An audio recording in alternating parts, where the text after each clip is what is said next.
우리가 교회됨에 대한 그 두 주제로 말씀을 함께 나누었습니다. 전체가 모이는 예배 공동체로서의 교회의 모습. 두 번째 교회의 모습은 세상에 파송되어지는 선교적인 측면에서의 교회의 모습. 우리 그 학습 세례 문답하면서 이 땅에서 교회가 존재하는 이유, 특히 하나님께서 이 땅에 교회를 세우신 중요한 이유가 세 가지라고 제가 이렇게 말했거든요. 그 중에 하나가 예배하는 공동체다. 하나님이 6일 동안 세상을 창조하시고 한날을 구별하여 안식하시고 또 예수 그리스도께서 부활하신 그날 저기 기독교회가 모여 예배하는 이 날을 구별해 놓으셨다. 하나님 특별히 우리의 연약함과 인간의 삶을 잘 알고 계시기 때문에 이 날을 구별하여 자기 백성들이 모여서 하나님 앞에 나오고 또 하나님 말씀을 듣고 하나님의 임재 속에 들어가 또 살아내야 되는 이 땅의 삶들을 위해서 그 날을 허락해 주셨다. 이 날에 소중히 여겨야 된다. 두 번째로는 교회가 이 땅에 존재될 목적은 세상을 위해서 이 땅에 교회는 존재하는 것이다. 주님의 말씀 한마디로 천지와 만물을 창조하셨던 것처럼 구원도 그렇게 이룰 수 있지만 교회를 세우신 것은 이 교회를 통하여 세상에 예수 그리스도의 복음을 전하는 주관하는 영혼들을 인도하여 하나님 나라와 그 왕국을 세우기 위해서 교회를 세우셨다. 그래서 교회가 세상에 눈을 감고 있다면 큰 죄를 짓는 것이다. 왜 우리가 세상의 왕들을 위해서 기도해야 되죠? 세상에 알아요. 앞으로 와. 엄마 옆에 앉아. 알아요. 엄마 옆으로 앉아요. 세상의 그 왕들을 위해서 기도해야 되는 것은 여러분 세상에 그 등장했던 성경에 등장한 왕들 가운데요. 약 70%가 악한 왕들입니다. 대부분이 악한 왕들이에요. 근데 왕 한 사람의 가치 생각이 전 백성들에게 그 영향을 미쳤거든요. 이 왕이 잘못되면 백성들도 반드시 잘못된 길로 갑니다. 그렇잖아요. 그러니까 이때 우리 이 시대를 살아가는 우리들은 우리의 지도자를 위해서 기도하는 것입니다. 가치가 다르고 어떤 정치적인 색깔이 다를지라도 그들 한 사람이 미치는 영향이 너무 크기 때문에 우리는 당연히 세상의 지도자를 위해서 기도한 것이 교회가 해야 될 일이다. 사실입니다. 또 하나는 나를 위해서 이 땅에 교회가 존재해야 된다. 나를 위해서. 예수 믿고 하나님의 자녀가 되고 이제 알아서 해라. 그렇게 하지 않으셨거든요. 교회를 통해서 특별히 하나님의 사람으로 온전케 가는 하나님의 교회를 이 땅에 하나님의 왕국을 세워가는 서로가 연결하여 그래서 이 연결하는 것을 방해하는 색이 있기 때문에 에베소서에서 힘써 하나됨을 지키라. 힘써 지키란 말은 분명히 우리가 하나 되지 못하도 깨트린 영적인 실체가 있다는 거거든요. 그 교회를 통해서 내가 하나님의 사람으로 예수 그리스도의 사람으로 온전케 되어지는 공동체, 이 교회를 위해서 그 일들을 이루어가기 때문에 우리 하은아 너는 꼭 학생부에 참석을 해야 된다. 꼭 그 자리에 있어야 된다. 어제 공부하면서 그 말을 함께 나눴습니다. 자, 우리가 오늘 그 교회 가운데 특별히 오늘 붙드는 교회, 붙드는 공동체에 대한 말씀을 함께 나누고자 합니다. 자, 부활 이후에 예수 그리스도 부활을 경험했던 저기 기독교회에는 애로움이 없었을까요? 우리 육신의 몸을 입고 이 땅에 살아가는 사람들은 분명히 예수의 십자가에 죽으시고 그리고 부활하셨습니다. 이건 단순한 기적이 아니죠. 단순한 기적이 아닙니다. 이것은 우리 부활은 우리의 삶을 완전히 뒤바뀌는 삶이에요. 뒤바뀐 일입니다. 사건이거든요.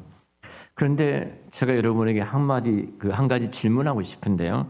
내가 예수를 믿고 예배를 드리고 말씀을 듣는데 여전히 마음 한쪽에는 애로움이 남은 이유가 무엇일까요? 애롭다는 겁니다. 애로워요. 나는 예수를 믿는데 혼자 갔지. 내가 믿음에 있는데 내가 의지할 사람이 없지. 제가 오늘 이제 오후 4시에 그 암병원에 가서 설교하러 갑니다. 설교를 부탁을 받았는데요. 다 중환자들 아닙니까?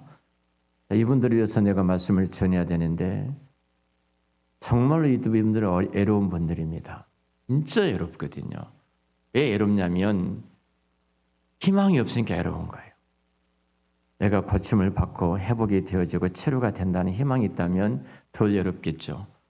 그러니까 그것이 절망이니까 내가 관계된 모든 것들이 그렇게 그 나를 늘 소외되게 만드는 수밖에 없는 거거든요. 모두가 외롭습니다. 예수를 믿어도 외롭고 의지할 사람이 없습니다. 내가 참 힘든데 나눌 곳이 더더구나 없어요. 우리가 오늘 기도했던 더미숙의 사모님이 암으로 투병하고 계시는데요. 이분은 갑상선 암이신데 암이 아주 안 좋은 부위가 있어요. 그래서 수술을 못 하신 거예요. 그러니까 이렇게 자연 치료를 위해서 특별히 그렇게 치료를 해 가셔요. 치료해 가시기 때문에 맨발 걷기를 아주 열심히 하십니다. 그래서 제가 그 사모님 말씀하셔서 맨발 걷기에 가장 좋은 곳이라는 영종도에 한화기 해수욕장이 있는데요. 그곳에 가봤습니다. 근데 그곳에 갔더니 그 해변에 200~300명이 걷는데요. 이 300명 모두가 다 암 환자들이에요. 근데 이분들하고 제가 이야기를 나눠봅니다. 또 전도도 하고. 그런데 동병상련이라고 같잖아요. 아픔이. 힘들고 외롭잖아요. 근데 그곳에 오니까 대화가 되어지는 거예요. 서로 대화가 되어지고 서로가 힘이 되어지는 거예요. 거기에 또 감사하게도 목사님, 은퇴한 목사님이 한쪽에다가 집 하나에 돼가지고 이분들을 위한 식사를 준비해 주시더라고요. 아주 밥이 그 유기농으로 해서 9,000원인데 9,000원이가 하는데 아주 음식을 깔끔하게 건강식으로 목사님이 이렇게 이렇게 은퇴하신 목사님이 섬겨주고 계시더라고요. 거기에 다 말이 통해요. 같이 아픔이 있고 힘든 시간이 있기 때문에 서로가 이제 대화가 되니까 또 찾아와서 격려하고 유튜브에 나오셨던 치료됐던 최장원 말기 분이 치료됐던 분이 그 자리에 와서 만나서 전도하다 보니까 만나가지고 내가 유튜브에 이렇게 나왔습니다. 또 하신 분도 계시더라고요. 이야기가 다 되어져요. 200~300명이 그 해변을 걷는데 대화가 되어져요. 왜 우리는 교회 안에서 그런 대화가 안 되어질까? 왜 정말로 예수 그리스도 안에 우리 같은 부활의 신앙과 믿음을 갖고 있다면 분명히 부활은 개인의 승리가 아니라 공동체의 승리거든요. 교회를 세우셨다는 것은. 그래서 분명히 주님은 붙들기 위해서 교회를 세우셨습니다. 서로가 서로를 붙들기 위해서 붙드는 교회로 이 땅에 교회를 세워주셨거든요. 부활이 만든 공동체는 붙드는 공동체다, 이렇게 말할 수가 있을 것입니다. 제자들의 변화된 삶을 보면 그렇죠. 오늘 사도행전 2장에 보면은 날마다 마음을 같이 하여 이렇게 말씀하잖아요. 날마다 마음을 같이 해서.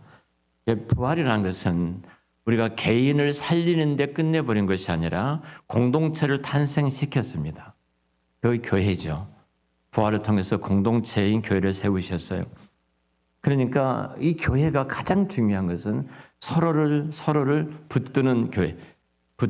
이렇게 말하니까 하나 되는 교회, 하나됨을 힘써 지키는 교회로 우리가 걸어가야 합니다.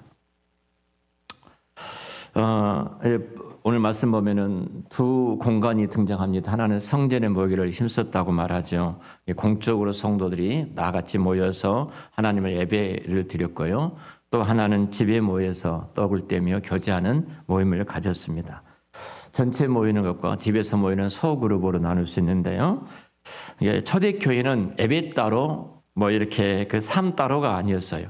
초대교회의 그 흔적을 쭉 따라가 보면은 예배와 관계가 항상 함께 움직였어요. 성전에서 은혜를 받았다면 은혜로 끝나버린 것이 아니라 집에 가서 모든 공동체 함께 그 은혜를 나누었어요.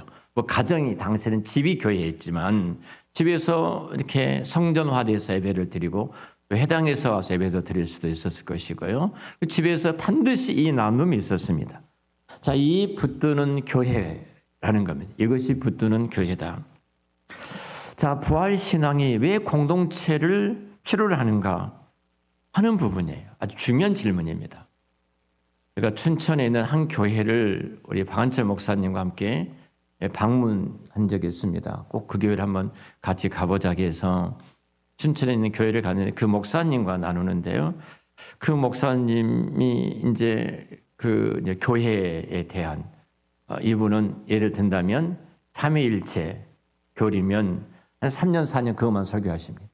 새벽에도 주일 저녁에도 주일 낮에도 부활이면은 부활도 회개면 그렇게 3년 동안 기가 닳도록 드는데 이분이 학교 선생님이셨거든요. 교육을 한 거예요, 이분이. 교육이라는 것은 반복하는 것밖에 없다. 반복하지 않으면 절대 교육의 효과를 누릴 수가 없다.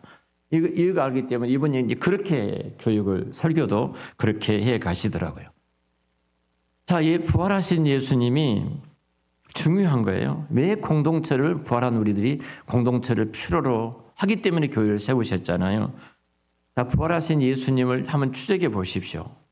뭐 특별히 등장한 현장이 다 다르지만 예수님은 혼자 다니지 아니하셨다는 것을 금방 알 수 있죠.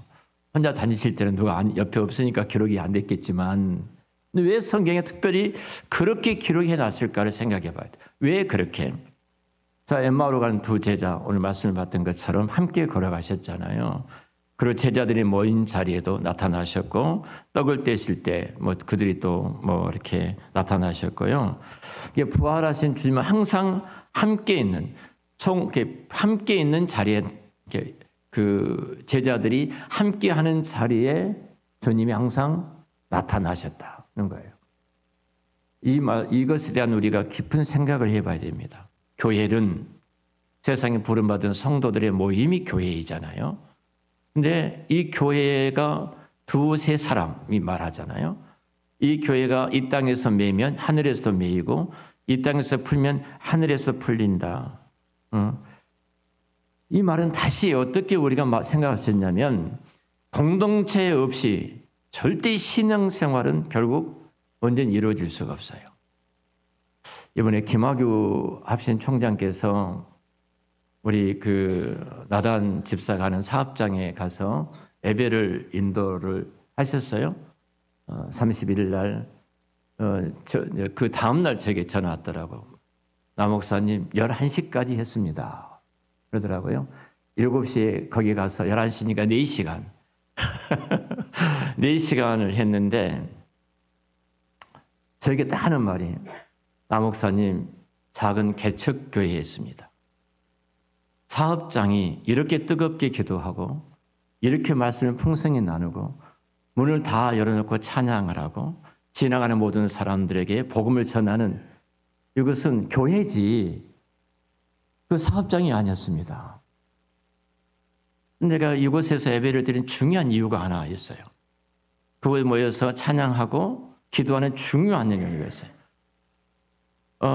그 뭐냐면 지나가는 사람들이 애로운 사람들이 함께 힘들다 하는 사람들이 언제든지 이 시간에 찬양을 듣고 그냥 들어와서 위로를 받고 찬양하고 기도하고 가십시오. 그 목적이더라고. 아주 단순한 목적이에요. 여러분 회사에서 다 문 열어놓고 기타 치고 뭐 드럼이 있었는지 모르겠습니다만 뜨겁게 막 통성으로 막 기도하면은 동네 사람들이 어떻게 생각하겠습니까? 근데 김학의 총장은 성교학 교수잖아요. 성교학 교수이기 때문에 그 부분을 다르게 본 거예요. 이것은 교회였습니다. 세상에 보냄받은 교회였습니다. 이 세상에 보냄받은 교회로서 스스로가 직장 현장에 있는 사람들에 모여서 그들을 붙들어주고 격려하는 거룩한 교회였습니다. 저에게 이렇게 말씀을 하시더라고요. 여러분 주님은 그래요. 항상 함께하는 자리였어요. 함께하는 자리.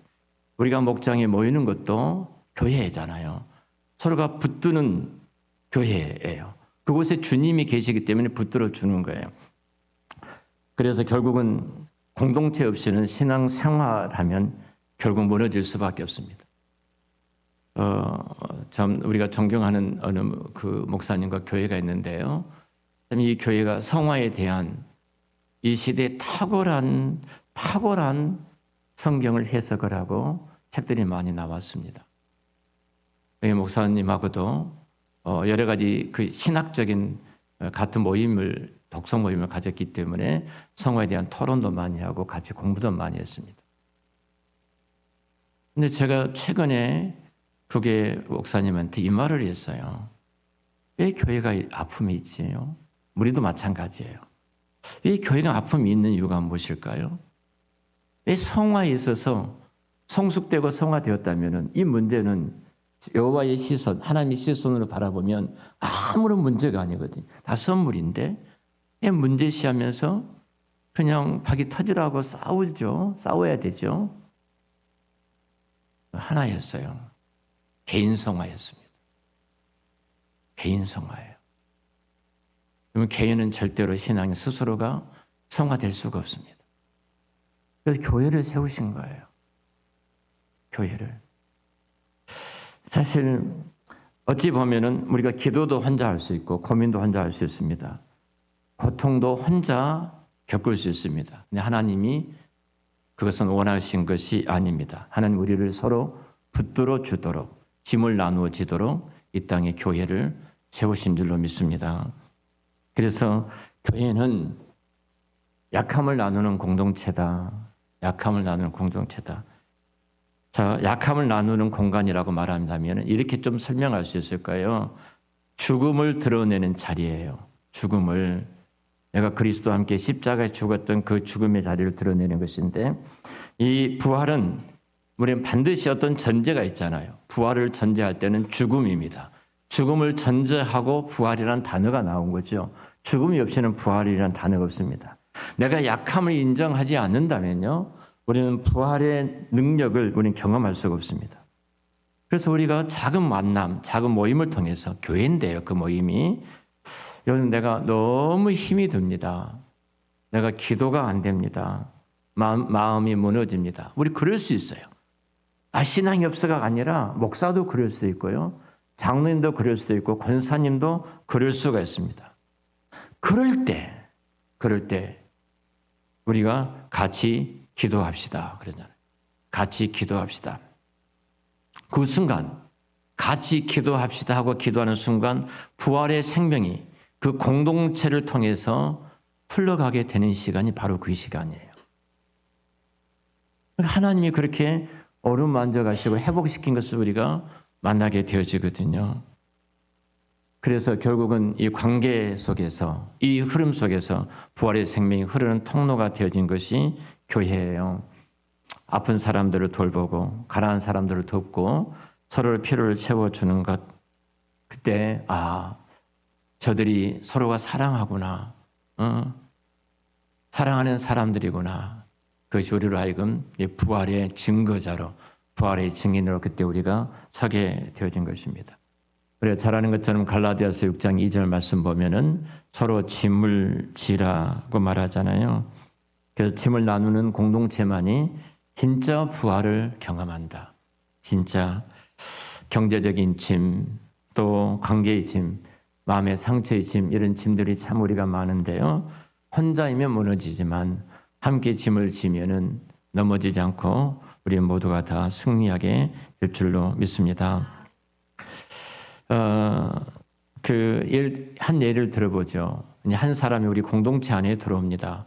공동체 안에 들어올 때 처음에는 말도 써먹써먹하죠. 말도 하기 어렵고 눈도 마주치지 않고 그리고 그냥 앉았다가 그냥 헤어지고 그럴 수 있습니다. 그때 우리는 늘 그 공동체는 그 영혼을 붙들고 계속해서 기도하지요. 계속 기도합니다. 그 억지로 말도 시키지 않고 계속의 곁에 서서 그냥 있는 둥 마는 둥, 없는 둥 있는 둥 이렇게 생각하면서 그 옆에 서서 그분을 위해서 기도합니다. 판단도 하지 않고 그저 그냥 함께 그 곁에 서 있습니다. 시간이 흐르면 성령께서 어느 시점에 함께 말을 할 수 있는 그 공간을 만들어 주셔요. 그 사건과 그 시간을 만들어 주십니다. 자연스럽게 우리가 마음의 문을 열고 결국은 우리의 삶을 나누는 자리까지 가게 되죠. 내가 삶을 나누는 것은 부활의 그 영광과 부활의 생명을 나누는 건데요. 삶을 나누지 못한다는 것은 아직도 내가 연약함을 내가 드러내지 않는 내가 죽어야지 부활이 있는데 죽지 않은 것 때문에 찾아오는 모습이다. 이렇게 말할 수가 있을 것입니다. 여러분, 우리가 다른 사람을 붙드는 것이 부활의 능력이고 공동체 안에 일어나는 어떤 생명의 역사다. 이렇게 말할 수 있을 것입니다. 우리 교인들은 참 잘한 것 같습니다. 우리 교인들을 보면은 참 서로가 돌아보고 연락을 하고 힘들 때 전화하면 금방 달려가서 그 곁에 서 있고, 사당동서 누가 어렵다 하니까 모든 일을 제쳐놓고 놓고 그 자매를 찾아가고 이런 모습들을 보면은 참 감사하다. 참 이게 참 건강한 교회의 모습이다 하는 그런 생각을 가졌습니다. 우리 부활주를 맞이하면서 특별히 부활 앞에 점검해 봤으면 좋겠습니다. 나는 혼자 신앙생활을 하고 있지는 않는가? 나는 혼자 정말 내 약함을 서로 나누고 있는가? 나는 누구를 붙들고 있지? 내가 분명히 나를 통해 누군가를 붙들려고 그 자리에 두셨는데 난 누구를 붙들고 있지? 정말로 나는 공동체 안에 있는가? 우리가 오늘 부활주를 맞아서 좀 붙드는 교회의 모습들을 생각해 봤는데요. 우리 부활 공동체로서 이번 한 주간 이렇게 좀 실천해 봤으면 좋겠습니다. 그 중에 하나가 한 사람을 좀 살려봤으면 좋겠습니다. 한 사람을, 부활은 생명을 살리는 거잖아요.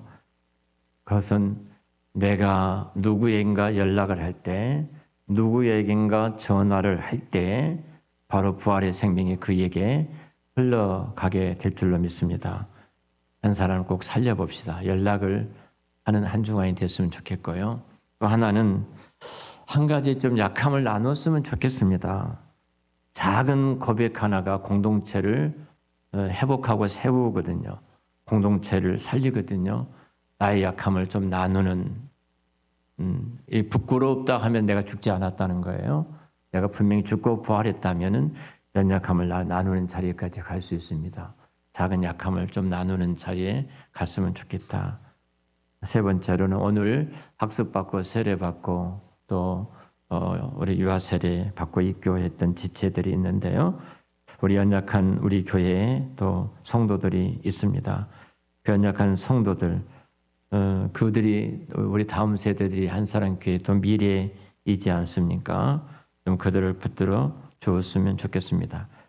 이 시간 좀 결단하는 시간을 가집시다. 좀 우리 따라서 해볼까요? 나는 혼자 신앙생활 하지 않겠습니다. 옆에 분에게 좀 해주세요. 나는 혼자 신앙생활 하지 않겠습니다. 나는 공동체 안에서 살겠습니다. 나는 누군가를 붙드는 사람이 되겠습니다. 아멘. 함께 기도하겠습니다.